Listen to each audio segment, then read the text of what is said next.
Hello and welcome back to Alice Talks Football, and welcome back to another live Manchester United news, transfer news, takeover news and general news show where we discuss all things Manchester United. Is this story true?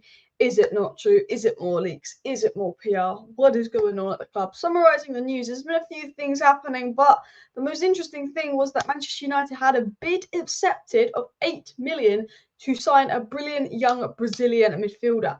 And I just read that and I thought, Man United make a bid and have a bid accepted to sign a player. I thought, we don't make moves. We don't make moves to sign anyone. And if we do make moves to sign someone, it's planted all over the media. Man United, if they actually do some work, if they actually do make some moves for players, they'll have to plant it all over the media. We're going for this player, we're going for that player. Click, click, click. Let's get the clicks in. Let's get the stories in. But then this report comes out today saying that we had a bid accepted to sign this midfielder, Minino, and that United actually put in an 8 million bid. And I was looking at that and I thought, this can't be my club. Like, when do we put in bids for players without telling the whole world and putting loads and loads of stories in? When do we try and sign a player? When does we act like a proper side and think, yeah, we're just going to get business done under the radar and put in an 8 million bid for this brilliant young Brazilian midfielder? We don't do that. Brighton do that. Man City do that. Every other good club, well-run club does that.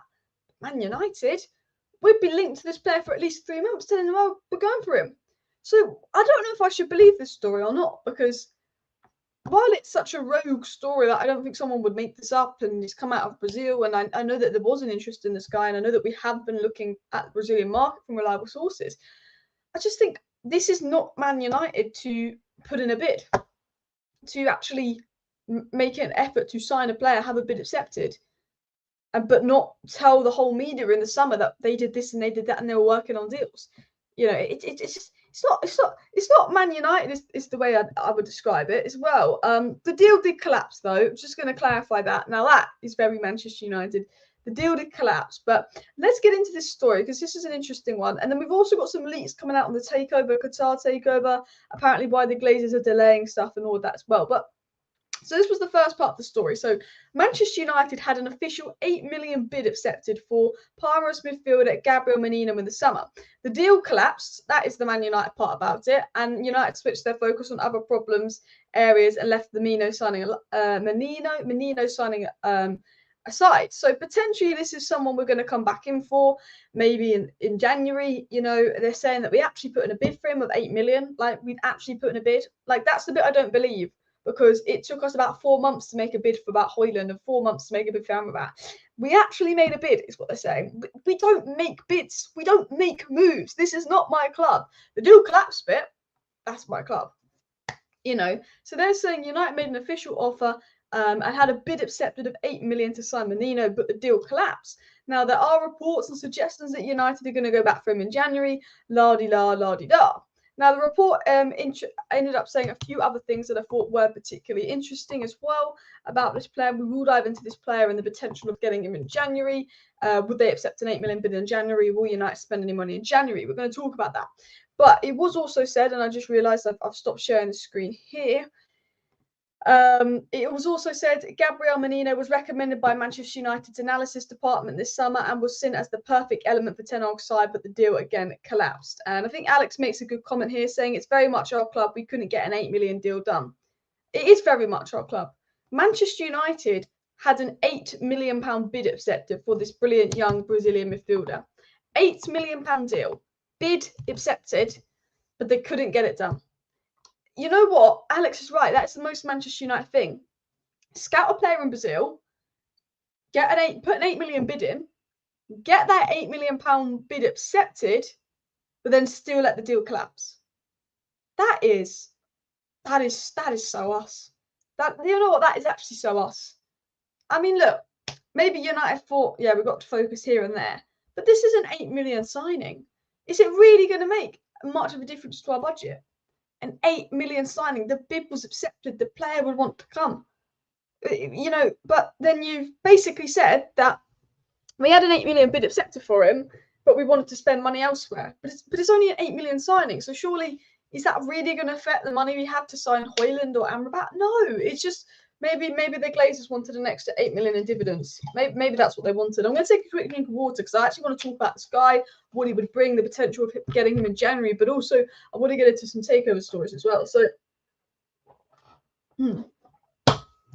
let me get into this guy and who he is as well. Bottle negotiation, honestly. And look, part of me goes, I have two feelings about the story. Part of me goes, surely the fact that we haven't been linked with this guy that much, surely if we put in a bid, Romano or Ornstein would have said something. Part of me is skeptical about this report. Brazilian media saying we made a bid for this guy, la la la. Part of me thinks, surely if we actually made a bid, or all of this and all of that for this player, surely it would have been plastered all over the media that we're trying to get this player. You know, the fact that we made a bid and no one knew about it till a month later or 2 months later, just it doesn't sound very Man United to me. But at the same time, I've been speaking to people, I've been speaking to sources, I've been reading up on things. We know from general reports, Man United have been really looking at the South American market, and this is something that Erik ten Hag has pushed massively on the club.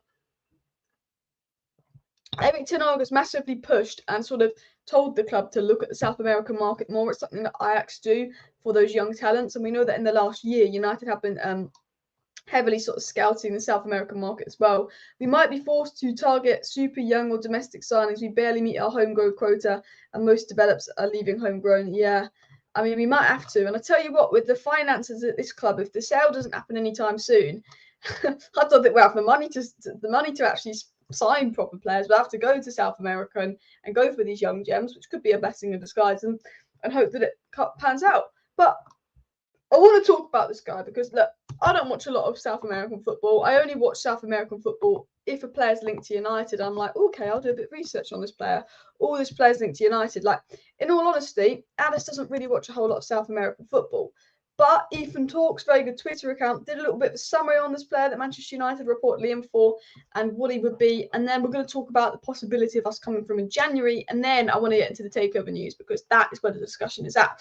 But Ethan said here, Gabriel Minino, so 22-year-old midfielder. He said he's an all-action midfield profile, competent in all three phases of play, perhaps most in the second and third phases, so probably better in the attacking phases, but pretty good. He's a hybrid player and can play as an advanced 8 and all of that. And that's good because I think Mount is a 10 playing as an 8, Eriksen's a 10 playing as an 8, Bruno's a 10, Donny's a 10. I do think we need someone that can play as an advanced 8. Obviously, Mount and Eriksen can play as advanced 8, but maybe someone that's more natural as an advanced 8. He said he's an ultra progressive player and is capable of progressing via both carry and press. Now, this is actually something we 100% need. Now, I'm not saying that Gabriel Minino is going to be the guy to transform Manchester United and he could have been an amazing signing. I don't know enough about him to say how good of a signing he would be for United. But Man United need a player in the midfield that can basically is press resistant, can progress the ball via carrying the ball, passing the ball, breaking the lines in the midfield. Because right now, we don't have, in our midfield, we're going long. We're going long to the attackers. We struggle to play through the opposition's midfield. Between the lines, we struggle to find the space, play out, progress the ball forward, move the ball forward. Amrabat can do that. That's why it's going to be so beneficial. Kobe Mena can do that. That's why it's so beneficial. That's not in Casemiro's book. It's not in Mount's book. It's not in Bruno's book. Do you know what I mean? So if you've got a player that is actually good at sort of retaining the ball, is press resistant, but actually can progress the ball being carrying or passing forward, that is the profile of midfielder United need. Now, I'm not saying that this could be the perfect signing, but it seems to be along the profile that would be good. Saw someone say it was similar to Soboslai. Again, not much enough for this guy to say if that's true or not. He said that he possesses great ball striking and final action ability, capable of arriving late in the box, third man runs, getting goals, being a threat. And, you know, I did a video on my second channel that hasn't come out yet on Maddison and how, you know, what I really like about Maddison is, again, how he's really good and a threat on the end of the box. So maybe he's like that as well. But again, it seems to be a young player as well. But these are a little bit of statistics on the guy. And it looks like he's got quite a decent potential, quite a decent future ahead of him. But seems to be pretty all-round decent as well. Obviously, defensively, he's a bit ish. But he, I guess, would be coming in as more of an Eriksen replacement and that. So he definitely looks like a good guy. I think, for me, why is my phone going? Go away.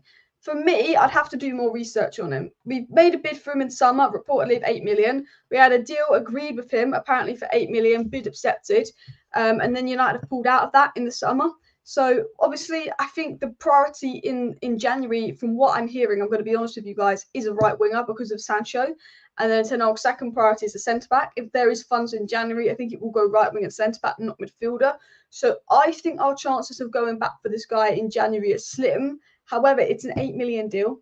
Like, for me, we surely should have just got that over the line anyway, regardless of us playing the broke card. But it'll be interesting to see if we do go back for him in January, considering apparently a bid was accepted and we actually made a bid. And for me, I don't know if we made a bid or not. That is what the report's saying. But for Man United to make a bid for a player, they must have been serious about signing him, because we don't make bids very often. We're waiting ages for us to make the Amrabat bid. Do you know what I mean? So, or maybe this was the guy we were going to sign if we didn't get Amrabat. And go, oh, sorry, we didn't get Amrabat, but here's our new midfielder. So if we do get linked to this guy more come January transfer window, if it looks like United are going to go back in for this guy January transfer window and actually get the deal over the line, I will do more research into this guy. I will do an actual video analysing the guy and what he will bring.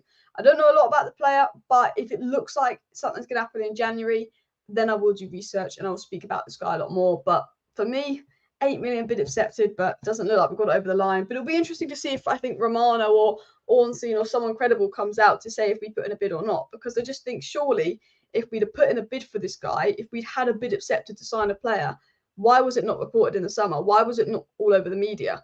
You know, Man United love to make sure the whole world knows when they're trying to sign a player, or the whole world knows that they're doing this or doing that. Why wasn't this reported in the media? I'm not sure. So that's my only skepticalness with this. We need Todibo. I think, yeah, Todibo would be fantastic. We need a centre-back. You know what I've been saying? We need 2 centre-backs. If we can get one in January, that's maybe like a Todibo that's slightly cheaper, £40 million. And then in the summer, we go out and get Antonio Silva for around £80 million. That's what we need to do. Because for me, we should be going and seeing if we could get someone like Nico Williams or Kubo to replace Sancho at right wing, or whoever we want at right wing. I say Nico Williams is my first choice. If I was the owners, which I'm not, and I will never be, unfortunately, I would say Nico Williams, right wing, Todibo in at centre back, boom. Go into summer, Antonio Silva, boom. Go into summer, who did Ten Hag want? Palacios to replace Eriksen, boom.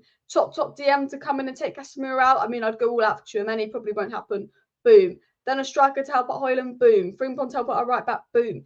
That's what we need. And if we could tick off right wing and we could tick off centre back in January, that'd be unbelievable going into next season, because we need 2 centre backs, we need 2 midfielders. You can argue we need a right back, you can argue we need a right wing, and you can argue we need another striker.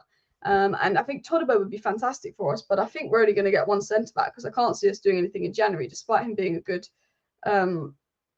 player as well. Two of the best Palimas players came to relegation teams in the PL and they're not pulling up trees. So yeah, I mean, look, it's always a risk signing players from Brazil and South America. It's always a risk, but I think if you do your scouting right and you get it right, it can be so beneficial. You look at Julian Alvarez, Enzo Fernandez, you look at Moises Caicedo. That's a prime example of it doing well, but we've seen Man United sign players like Anderson and they've not done well. You know, lots of things as well. A lot of people say Inacio and Todibo for me. For me, I would say Antonio Silva and Inacio, but I am a big fan of Todibo. I think he's got a little bit more experience. I do like Diamond, but I've not seen enough of him. I think it's so early days in his career, whereas Antonio Silva had that experience at the World Cup, Portugal, international duty. Just seems a bit more experience for Benfica, and I watched a lot of Benfica because they went deep into the UCL, and Antonio Silva has experience. For me, Antonio Silva would be my first choice centre-back, but I love Todibo. I like the look at Inacio and more. 133 likes, guys, so let's see if we can hit the 300 like target by the end of the live stream. We're 600 people watching, so surely if half of you that hit the like button right now will hit that 300 like target. But there has been some interesting stories coming out on the takeover, and when I say interesting stories that I don't have to say take with a pinch of salt. That's what I'm going to say. Oh, David Beckham said a few things. What's David Beckham just come out and said on the takeover? Wait a sec. David Beckham said a few things on the takeover, guys. David Beckham said it's the right time for somebody else to take over at Manchester United. Beckham said on being the ambassador for Qatar if they buy Man United. He said at the moment there's been no discussion of that with Qatar, but everybody knows I'm a Man United fan and I've been very vocal about the situation. David Beckham's then come out and said at the moment there's no stability at Manchester United. I want an ownership to take over and take United back to the top where they should be. So Beckham's actually just come out now, and I'm just reading this now, basically saying he wants Man United need to change at the top. Man United need to blah blah this, blah blah that, basically saying we need new owners at the top. Basically, this is David Beckham's way of saying, please get Qatar in. I think that's what David Beckham's basically saying, which is interesting. But there has actually been some interesting news coming out of the takeover that I do want to get into as well. So do hit the like button. But interesting comment there from David Beckham. So this is why I think this story is interesting, because I think sometimes when I read a takeover story, I think, what a load of BS. And I have to say, with 90% of the takeover stories, I have to say to you guys, take this with a pinch of salt. But this isn't anything I'd say take with a pinch of salt, because I think this is probably as true as it comes on the takeover, what's for me. And it was said, according to those close to Manchester United bidders, the Glazers are delaying the takeover process in the hope that Sheikh Yassin will eventually pay what they want. Again, no one knows anything on the takeover. No one really knows much. I think everyone's speculating on it. But I think when I read this and this being reported, this just makes sense. According to those close to United bidders, the Glazers are delaying the takeover process because they want more money out of Qatar. For me, that is the explanation behind it, with this takeover. Because they've had minority offers. So Giamakis had put in a minority offer, they've not responded. The 4 Glazer siblings completely want the club sold. Joe and Abraham want the club sold, but for more money. Qatar United was 90% done in June, and then they went quiet for a few months thinking Qatari could up their bid because Ten Hag had got us back in the Champions League. We've been crap this season, we're not playing well, the club value was less. They're delaying it, they're putting out stories that Sergio Rakitic reconstructing their bid in an attempt to scare Qatar. This whole takeover delay is to do with money.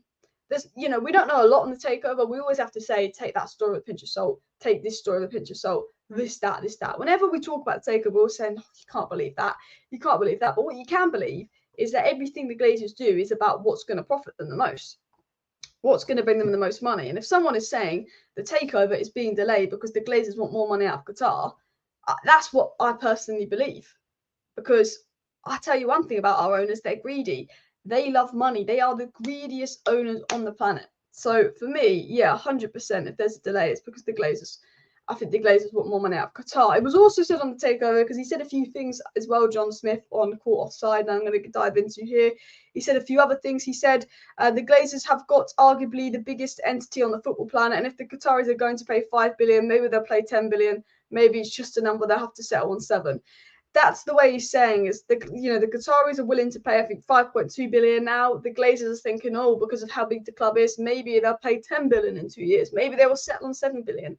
The way the Glazers are thinking with this whole takeover situation, the way the Glazers have been with this whole takeover situation is essentially, okay, maybe the Qataris will do this. Maybe the Qataris will do that. That is what our owners are doing on the takeover. They're thinking, okay, if we wait, the Qataris will bid this much. Maybe if we wait, the Qataris will bid that much. Maybe if we do this, they'll do that. That's exactly what it is with the takeover. It's just the Glazers sort of delaying the game, thinking if we do this, maybe we'll get a bit from the Glazers. As Gaz said, Glazers are hideous. Smash the like buttons, guys, if you want the Glazers out as well. And of course, subscribe down below as well. Qatar in, yes, as well. Alice, the Glazers were trying to use Sir Jim to leverage a better price from Qatar. That is also being reported, which I believe is the case as well. And Qatar are moving their bid much more, in my opinion, too much debt to clear and further expenditure on top of players. Yeah. And a lot of people are saying frustrated, like, can't Qatar just put in a 6 billion bid and let us 3? And I feel like that as well. Why can't Qatar just up their bid? Let us get rid of our owners. But at the same time, why should Qatar up the bid when we're absolutely crap on the pitch at the moment? We're in a big mess. And then you also look at things and you go, well, they've got to spend at least 2 billion on the stadium facilities, 1 billion in clearing the debt. Why should the Qataris up their bid? Because our owners are unbelievably greedy. The Qataris shouldn't be paying 6 billion for a club that's worth about 3 billion because it's been run so badly. So yeah, that's how I feel as well. David Beckham said a few other things on the Manchester United takeover that I do want to get into as well. It's good to see someone like Beckham doing an interview and speaking out about it, because I think, was it Rooney or someone that came out and said, oh, the Glazers have been good? I thought, what are you on about? But Beckham said, I think there will be a takeover of Manchester United. I think it's the right time. So Beckham's saying he thinks the takeover will happen and he thinks it'll be the right time. Now, I don't know if Beckham is talking about Qatar or just speculating, but we know that Beckham's got connections to Qatar. We know that Beckham's been in talks with Qatar and all of that as well. So, his thing at PSG with the World Cup, Beckham is very involved with the Qataris and all of that. And to be honest, I think Beckham will probably knows a lot more than he'll let on. And I think Beckham keeps saying, this club needs to take over, this club needs new owners, this club needs this club needs that. And, you could deep this maybe when David Beckham's saying, I think there will be a takeover of Manchester United and I think it's the right time. If David Beckham's saying, I think there will be a takeover of United, you could look at this and go, well, maybe he's had a conversation with the Qataris that makes him believe that there's going to be a takeover soon on the Qatari side. But again, I think it's a little bit speculative. David Beckham also said that he had a long-standing relationship with Qatar, and there's obviously been a connection since PSG. Beckham sort of addressing the Man United takeover and rumours in sort of a recent interview. But again, what I like about Beckham is he's just basically coming out and saying, Man United need new owners. It's about time Man United need new owners. And I wish a lot more club legends would do that, but some of them want jobs at the club, so they won't speak out about the ownership as well. Qatar are already overpaying at some point. The deal just doesn't make sense anymore for them. They can easily buy another Premier League club. Exactly. I think the thing that is annoying the Glazers is the fact that they're never going to get 6 billion for United if things continue the way they are. Something could happen, another Super League could happen, something could change where the club's going to be worth a lot more money. But with the way the club's been run, with how badly it's been run, with the prices other clubs are going for, with the debt, with the amount of money that needs to be spent on the club when you buy the club, no one's going to come in and give the Glazers 6 billion just because it's Man United. It's the biggest team in the world and the biggest league in the world, in the Premier League. Just because Man United doesn't mean you're going to get 6 billion. And I think the problem is Abraham and Joel are in denial. 4 Glazer siblings think let's just give it to Qatar. Abraham and Joel are in denial, thinking they're going to get 6 billion because they're greed. All they are is greed. They think, well, these Qataris could spend 20 billion on this club if they wanted to. Just because the Qataris have 20 billion to spend on a football club doesn't mean they will spend 20 billion on a football club. Do you know what I mean? If the football club's worth 5 billion, why would they spend 20 billion? If you see a millionaire that wants this Louis Vuitton bag, that's £1,000, but someone says, no, I'll give it to you for 50 grand. Why are they going to spend 50 grand on that when they know that it's worth £1,000? They didn't get rich by being stupid. And I think that's what the Glazers are. I think they're in denial at the fact that the club is not worth any more than 5 billion and that the bids they've got is really fair from Qatar or Sir Jim. And while Sir Jim is reconstructing his offer, he's not upping his offer because Sir Jim and Qatar know that their bids are very fair with the state that this club is in. And, there's not been a bidding war. There's no one that's going to bid more than what's currently bid. And I think the Glazers are in denial at the fact that actually these are fair bids and they just want more because they're greedy. I really think that is the problem, and that's what's going on with the takeover as well. And I think it's a bit embarrassing from our owner's side of things, but they are some of the most deluded people on the planet as well. Someone said you're making things up about the takeover. I mean, every time I report on the takeover, I literally get the quote up on my screen. When I speak about the takeover, I get the quote up on my screen. I say, this person has said this on the takeover. And then I say, this is my thoughts on it. This is if I say, I think this could mean this. I think this could mean that. I give my opinion on it. Like, I won't make up anything on the takeover. I don't pretend to have sources. I have no information exclusively on the takeover. I just know our owners are greedy. I just know that, they want 6 billion because that's been reported. And I know that Qatar reportedly did this, but I said, I don't know if we should believe that report. Or Sir Jim has reportedly done this. I don't know if we should believe that report. I'm not a journalist. Like, I don't have news. I report on the news that is given on the takeover, and I say, take this with a pinch of salt. I say, I don't believe this. I say, believe it when I see it. I say, there's something in here. And then I say, I interpretate this report as meaning this. I think this report is PR spin. I say, with the takeover, this has been reported, that's been reported. I think at the end of the day, the Glazers want 6 billion. They're playing a game to get 6 billion, but the club isn't worth 6 billion. And they're in denial and they're just doing what they can to try and get 6 billion. I personally believe, from what I've read, from what I've heard, from who I've spoken to, everything the Glazers are doing is a game to get more money out of the Qataris. I don't know if that's 100% true.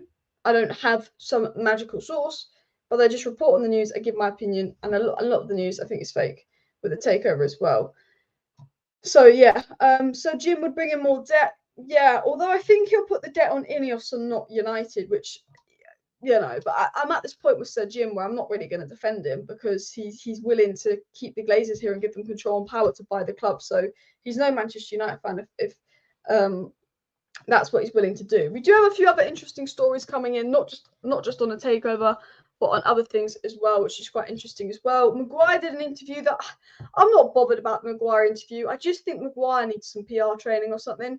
That's how I feel on Maguire. Like, I'm not bothered about Maguire's interview or Maguire saying this in an interview and that saying that in an interview. But basically, I think Maguire, so whoever's around Maguire, whoever gives Maguire advice what to say, I just don't think Maguire helps himself in interviews. Like, he says nothing wrong, but then when he's playing badly and you go back to what he says in interviews, you just think, you don't help yourself. You don't help yourself one bit as well. But we do have some transfer news coming out that I do want to dive into as well.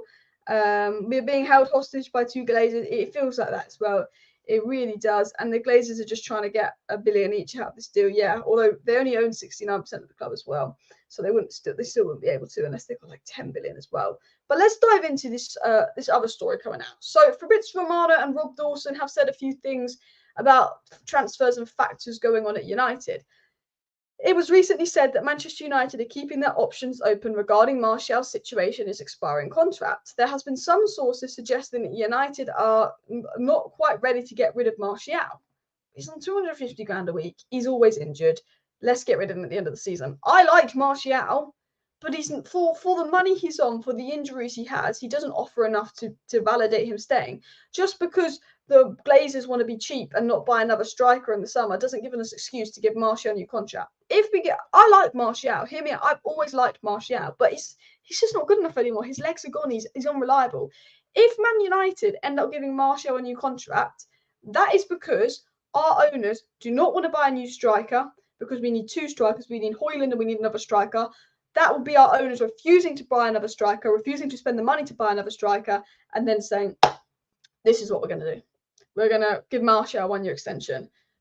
Any other top club, and I like Martial wouldn't be getting a 1-year extension. They'd be going out and they'd be signing another striker to play with Højlund or give Højlund competition. At Man United, they'll think, oh, but we need to buy a centre-back and midfielder. We don't have the funds for a striker, so we'll give Martial a new contract when he's not good enough, when he's always injured. We shouldn't be giving Martial a new contract. Unless he all of a sudden scores 20 goals this season, it's unbelievable, and somehow turns around his career, fine, give him a new contract. But for me, he's not reliable enough. He's not done enough. And I like Martial. So I'm not sure why Man United are thinking of giving Martial a new contract. I think that's just on our owners using it, trying to find an excuse not to spend money as well. I think maybe he'll be gone. Give Martial to Brentford for Tony. That would be good. There has actually been reports and leaks and news coming out that Manchester United are actually in for Ivan Toney. I don't know if you saw those guys. But there were reports that we're in for Ivan Toney in January. Look, I'm a big fan of Ivan Toney. He's unbelievable. It'll be interesting to see how he does with such a long ban out. But I'm a big fan of Ivan Toney. But he is a Liverpool fan and he's very vocal about that, which puts me off him as well. People saying, we need to get rid of Martial, needs to leave. Yeah, I think Martial needs to go. If Martial gets a new contract, then it's 100% that the Glazers are staying for the next few years, or at least the next year. Yeah, it'd be crazy if Martial got a new contract as well. But let's have a look at other news coming out as well. It was also said on the Manchester United news front that Manchester United are ready to trigger contract extensions for Aaron Wan-Bissaka and Victor Lindelof, but the club's bosses are taking their time before deciding what to do with those contract extensions, and that United were ready to let Martial leave this summer, but the only realistic option came from Saudi Arabia, and the player refused transfer talks to go to Saudi Arabia. Then the Mail said that United are keeping their options open with Martial, could consider giving him a new contract. If need be, which is just crazy. Fabrizio Romano then came out and said some news on transfers, and he said that a departure for Jadon Sancho in January is becoming more and more of a concrete possibility. United believe it's the best option for all parties. At the moment, there's no discussions with other clubs. United aren't speaking with other clubs about Sancho, but the situation could change, but it seems very complicated and it's looking like Sancho will go, says Romano. Fabrizio Romano also said on his Here We Go podcast today that United's intention is to activate Wan-Bissaka's contract option and begin discussions for a new contract. So Manchester United look to be doing a 1-year extension on Wan-Bissaka and then potentially having talked about a new long contract. A 1-year extension on Lindelof, which I agree with, but I don't know if Lindelof's done enough to actually go and talk about a new long-term deal. I think 1 year would be fine for Lindelof, but maybe next summer we'll move him on. But United are thinking about Lindelof's long-term contract, and then Martial. Man United haven't fully decided, but they might offer him a extension, which I think is mad. We'll obviously see how that develops. I think sort of early new year we'll see how all things develop as well. For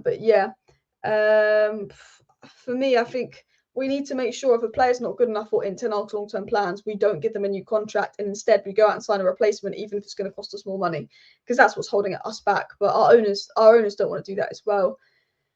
Everybody's after Ivan Toney. I reckon he stays in London. Yeah, look, I don't think Man United will get Ivan Toney in January. I don't think we'll get him in the summer, because so many teams have been linked to Ivan Toney. So many people have been linked with Ivan Toney, and I can't see it happening, in all honesty. What was it? Arsenal linked to him. Chelsea linked to him. For me, I think he'll go to Arsenal or Chelsea in January. Man United, I don't think you're going to spend much money in January. And if we are going to spend, I've been told it's going to be on a right winger.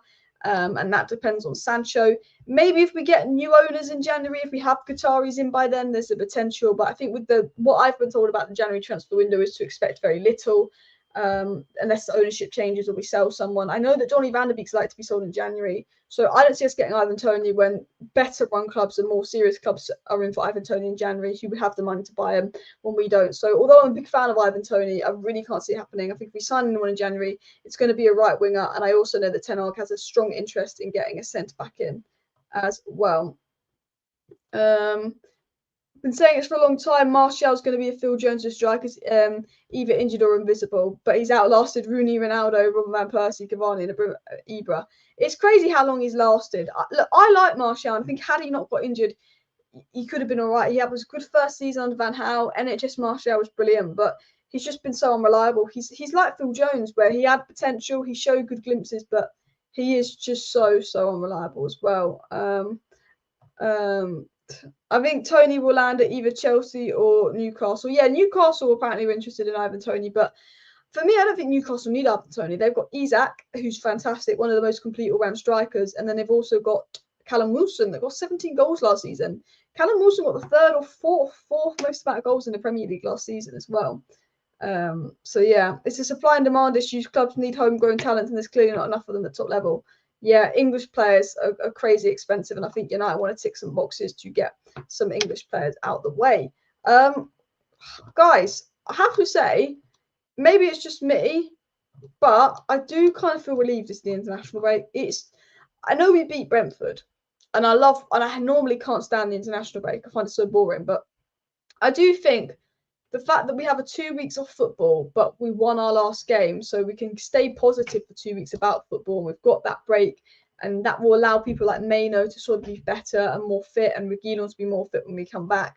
I have to say, for a change, I think it's quite nice being an international break and having a break from bad performances and all of that as well. But yeah, I have to say, I'm going to wrap up the live stream here because there's really not much news other than what I've covered today. But United did make a bid for someone apparently, and the Glazers apparently want more money out of Qatar, and we're looking at new contracts, and that is the news summary. But obviously, international break. Let's hope England play well, or whoever you support play well. Let's hope Man United players have a good international break. But the good thing is we've actually gone into an international break on a general positive. So when we come back and play Sheffield United, let's hope that's another win. Let's hope this is the starting point for our season to change. But more importantly than our season changing is the ownership changing. If you said to me we could finish 16th this season, but we'd have new owners, or we could finish first this season and the Glazers would never leave, I'd rather finish 16th because new owners is the most important thing for me. Anyway, please do hit that like button, subscribe down below if you're new. This is a very short live stream because there's not loads of news, but I probably will get a guest on and do a chit chat live stream later this week. See you next time, and bye.